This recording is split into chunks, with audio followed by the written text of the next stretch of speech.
How can you take English classes and fully immerse yourself in the language for an affordable price? I'm sure you have all wondered about this before, and today I want to give you all a recommendation for affordable and high-quality English courses. As you probably know by now, Thinking in English has been proudly partnered with Lingoda for nearly 2 years. Lingoda is an amazing online language school offering classes in English and business English at a variety of different English levels. So many Thinking in English listeners have taken Lingoda classes, and so have my friends and family, and everyone tells me the same thing. It's great value, the teachers are qualified and committed, and you can really improve your language skills. Right now, for Black Friday, Lingoda is offering their biggest sale of the year. They are offering up to 50% off all of their language classes and courses. There is no better time to try Lingoda. These are the cheapest prices of the year. You can save up to 50% on your English course or class by using code THINKING50, or you can use the link in the description of this podcast. You can also sign up for a 7-day free trial using my link before you fully commit. I love Lingoda, and I think you will all benefit from their courses. Use code THINKING50. Hello, I'm Tom Wilkinson, and welcome to the Thinking in English podcast, a podcast for intermediate to advanced level English learners. Collins English Dictionary has just announced the 2024 Word of the Year. Let's discuss this word as well as some of the runners-up in the Word of the Year competition in today's Thinking in English episode. You can find a full transcript for this episode over on my blog, thinkinginenglish.blog. It's linked in the description, or on Spotify or on Apple. Let's get straight into the episode. Every year, Collins English Dictionary announces the Word of the Year. The Word of the Year is an English word or phrase sometimes that has grown in popularity, influence, and use over the past 12 months. It reflects ongoing trends and has often entered popular culture. Many dictionaries choose their own Word of the Year, so today I'm going to focus on the word selected by Collins English Dictionary, as well as the runners-up in their competition. While many of the words I'm going to discuss and talk about today are not part of my everyday vocabulary, they have proved particularly popular with younger people and online audiences this year. I'll make a bonus Patreon follow-up episode going over some of the other Word of the Year runners-up and contenders that I didn't have time to mention today. I'll also link to the main Collins Dictionary Word of the Year article in the blog post and in the description of this episode. But that's enough of an introduction. What is the 2024 Collins English Dictionary Word of the Year? Brat. The Collins English Dictionary Word of the Year is brat. On June 7th, Charlie XCX, the very popular British singer and performer, released her most recent music album titled Brat. From that moment onwards, the album, the word brat, and her personality has deeply influenced popular culture. Collins Dictionary defines the word brat as an adjective meaning characterized by a confident, independent, and hedonistic attitude. While you probably know the words confident and independent already, hedonistic might be new for you.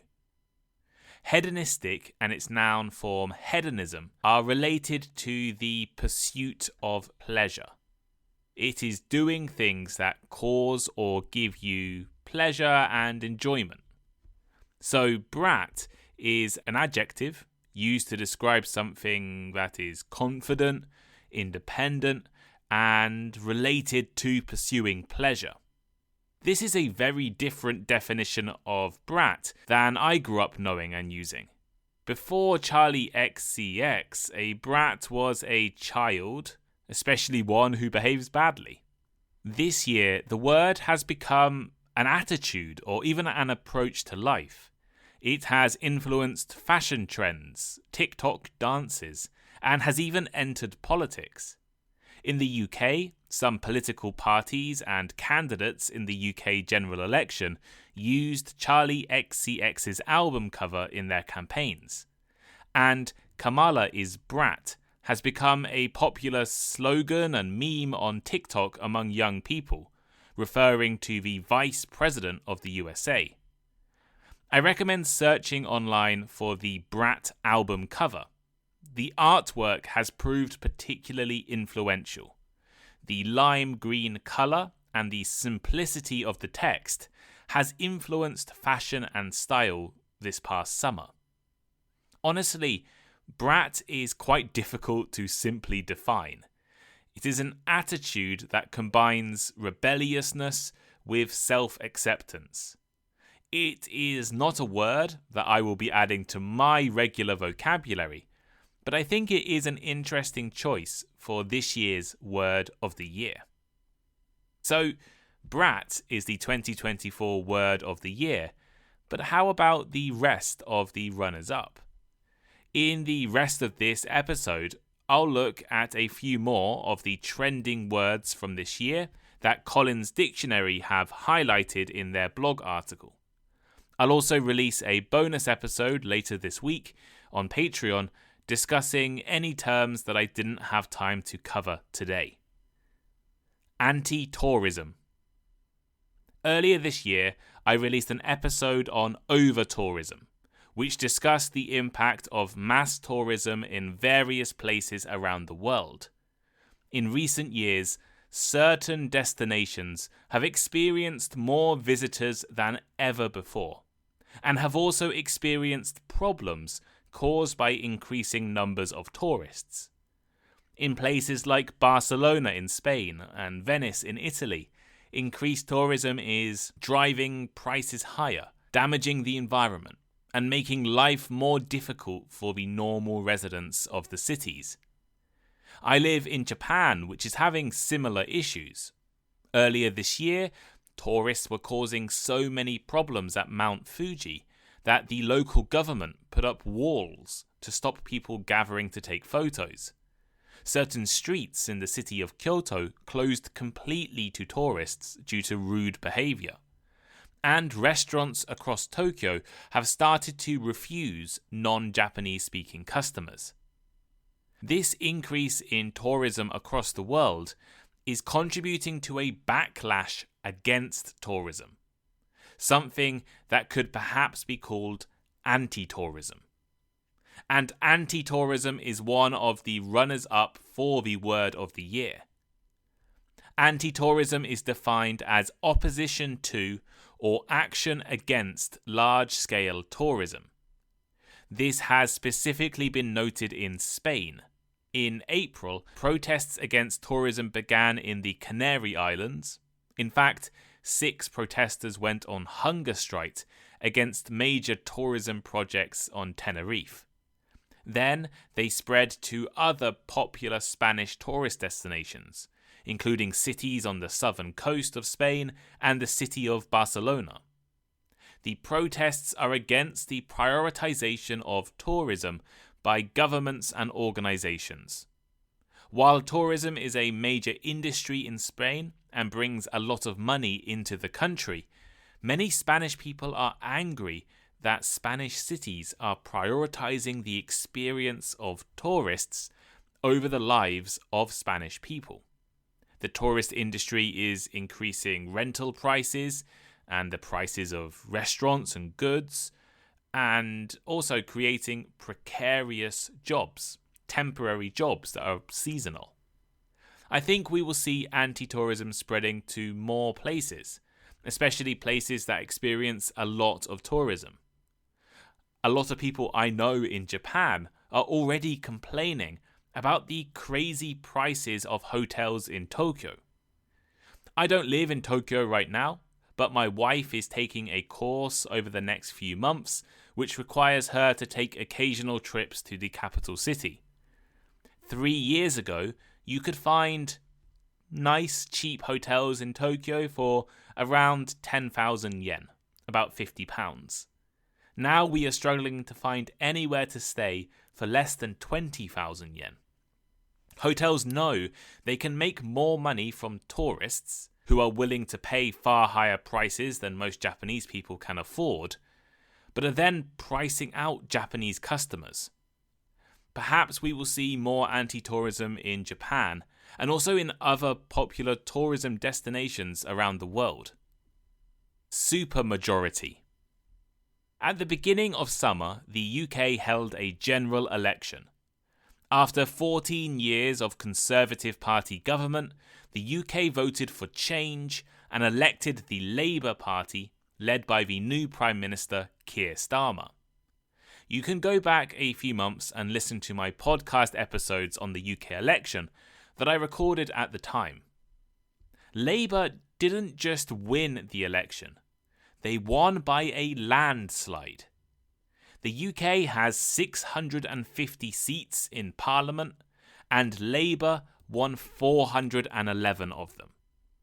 The next largest party, the Conservative Party, only won 121. Labour doesn't just have a majority of seats, they have a supermajority. And supermajority has been selected as one of the words of the year by Collins Dictionary.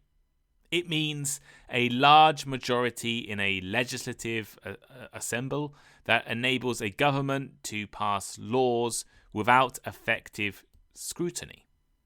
Basically, Labour has so many members of Parliament, so many seats in the House of Commons, that it will dominate the UK politics to such an extent that they can really do whatever they want to do. The opposition parties, the Conservative Party, will struggle to balance or limit the influence of Labour over the next 5 years. There is something similar in the USA, actually. The election has just happened, and Donald Trump and the Republican Party won, and they won quite easily. Now, while Donald Trump and the Republican Party don't technically have a massive majority like Labour do in the UK, they do now have majorities in both houses of Congress and control the presidency and the Supreme Court of the USA too. So they can kind of do what they want over the next few years. There is another meaning of supermajority. A supermajority is also a threshold that has to be met for a certain change to occur in a country. For example, if the USA wants to change their constitution, it requires a supermajority of votes in both houses of Congress. So 66% of people in Congress need to vote in favour. A majority would be 50%. A supermajority is higher than 50%. Romanticy. Moving away from politics, Collins have also selected the word romanticy as a word of the year. Romanticy is a portmanteau, a word made by combining two different words together, and romanticy combines the words romance and fantasy. So romanticy is a genre of fiction that combines two of the most popular genres, types of book, romance books and fantasy fiction books. This type of fiction has been around for a while, but over the past few years, the term romanticy has become increasingly popular, and the romanticy genre has been dominating bestseller charts. I've never read any examples of romanticy, but I have heard of the author Sarah J. Maas. Her series, which include The Throne of Glass or A Court of Thorns and Roses, have sold nearly 40 million total copies around the world, and are still increasing in popularity. Yapping. The final word of the year contender I'll talk about in today's episode is yapping. Yapping is defined by Collins as talking at length, especially about inconsequential matters. Basically, talking a lot about things that don't matter. Yap is an old English word that has been part of the English language for hundreds of years. Originally, it referred to the sound of an animal. We still describe the bark of certain dogs, especially small dogs, as yapping. Recently, this word, yapping, has become incredibly popular online to describe people who like to talk too much, especially in an annoying way. I wonder if any of you think I'm yapping right now. I hope not. So here is today's final thought. Today I have introduced you all to the Collins Dictionary 2024 Word of the Year, brat. I then also looked at a few of the runners-up mentioned by Collins: anti-tourism, supermajority, romanticy and yapping. But there are more runners-up mentioned by Collins. I think there's another 5. I'll release a bonus episode on Patreon later this week discussing these. Subscribe now to my Patreon, links in the description if you're interested in listening to over 100 bonus episodes. Compared to previous years, I'm not so sure how useful these words of the year are to my life. Last year was a lot of AI terms, and I use AI in my work and my personal life as well. But in 2024, Collins have focused on internet trends and popular culture. And I'm not really the kind of guy who's interested in TikTok or watching meme videos, right? These are not things that I'm interested in. But maybe you guys are. Maybe these are words that you, like brat, maybe you would describe yourself or your personality as being brat. But what do you think? Actually, I would like you to leave a comment of your personal word of the year. What English word of this year reflects your life, your achievements, your successes, your failures, right? What summarizes this year for you? Maybe in a future episode, I'll talk about what is my personal word of the year as well. So leave a comment. You can comment on Spotify, comment on YouTube if you listen on YouTube, of course, or if you're a Patreon subscriber, reach out to me on Patreon or Discord. Thank you for listening, and I'll see you all next time. Goodbye.